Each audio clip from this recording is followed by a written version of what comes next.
Hello बच्चों, let's see this question. This question says calculate the rate of flow of glycerin of density 1.25 into 10 to power 3 kg per meter cube.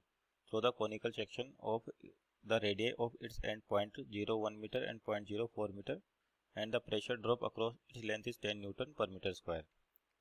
तो यहाँ पर आपको क्या दे रखा है कि बेसिकली आपके पास कोनिकल सेक्शन का पाइप है, तो एक साइड डायमीटर ज़्यादा और एक साइड डायमीटर कम है। तो इस तरीके से मान लेते हैं आपका कोनिकल सेक्शन पाइप है और इसको बोल देते हैं आपके पाइप का सेक्शन 1 और पाइप का सेक्शन 2 और ये होगी इसकी सेंटर लाइन। तो क्या होता है अगर आपके पास कोई भी फ्लूइड फ्लो कर रहा है और आइडियल कंडीशंस हैं तो आपके पास इसकी एनर्जी जो रहती है किसी भी क्रॉस सेक्शन पे वो क्या रहती है, सेम रहती है अकॉर्डिंग टू बर्नौलीज प्रिंसिपल। तो यानी कि एक तो इसमें काम आएगा आपके पास बर्नौलीज प्रिंसिपल।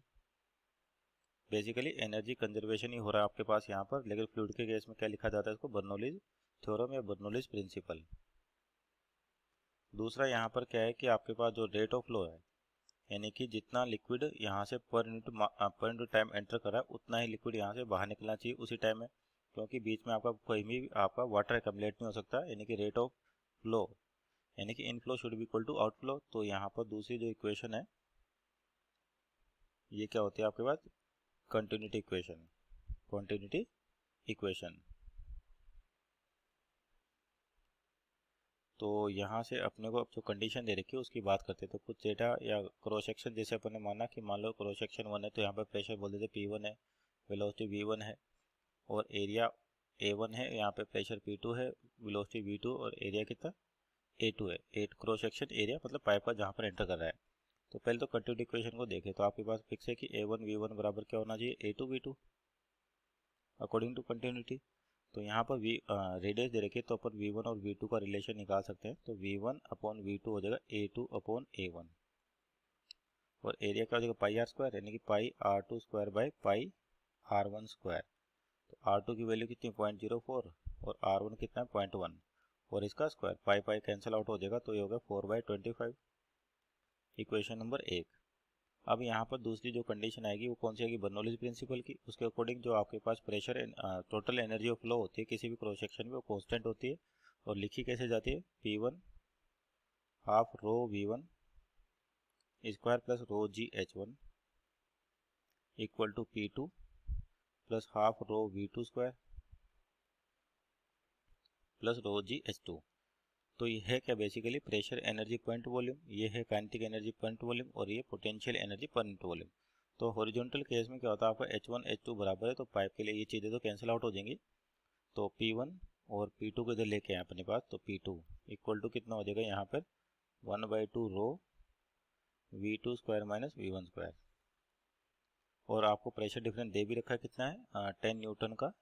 तो 10 न्यूटन पर मीटर स्क्वायर इंटू 2 और रेडियस डेंसिटी को नीचे लेके जाएं कितनी दे रखी है 1.25 into 10 to power minus 3 sorry plus 3 equal to कितना V2 square minus V1 square. तो इसको सोल्व करने पर आपके पास क्या वैल्यू आ रही है,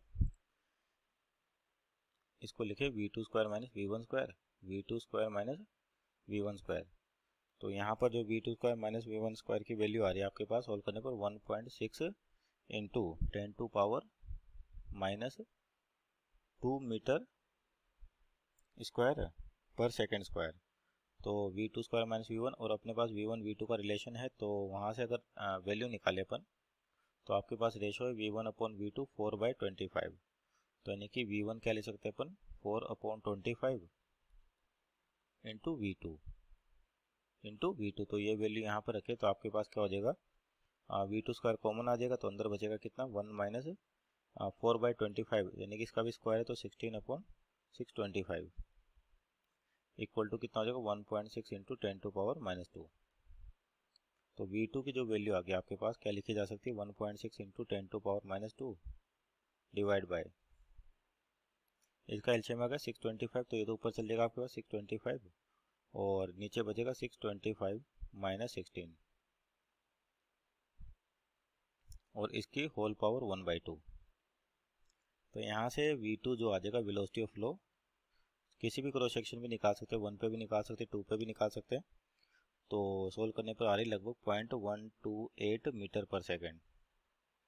अगर आपके पास वेलोसिटी आ गई तो एरिया या रेट ऑफ फ्लो यानी कि discharge rate of flow means discharge जिसको क्यू से डिनोट करे तो ये क्या होता है A1 V1 बराबर A2 V2। अब अपने पास V2 निकाला है तो अपने पास यहाँ पर वैल्यू भी किसकी यूज़ करें, एरिया 2 की, यानी कि पाई R2 स्क्वायर, और R2 कितना 0.04 स्क्वायर इंटू V2 0.128। तो यहाँ पर जो आपके रेट ऑफ फ्लो यानी कि डिस्चार्ज आ जाएगा कितना हो जाएगा 6.243 इंटू 10⁻⁻⁴ मीटर क्यूब पर second. So this our final answer 6.43 into 10⁻⁻⁴ meter cube per second. Hope you understood well. Best of luck.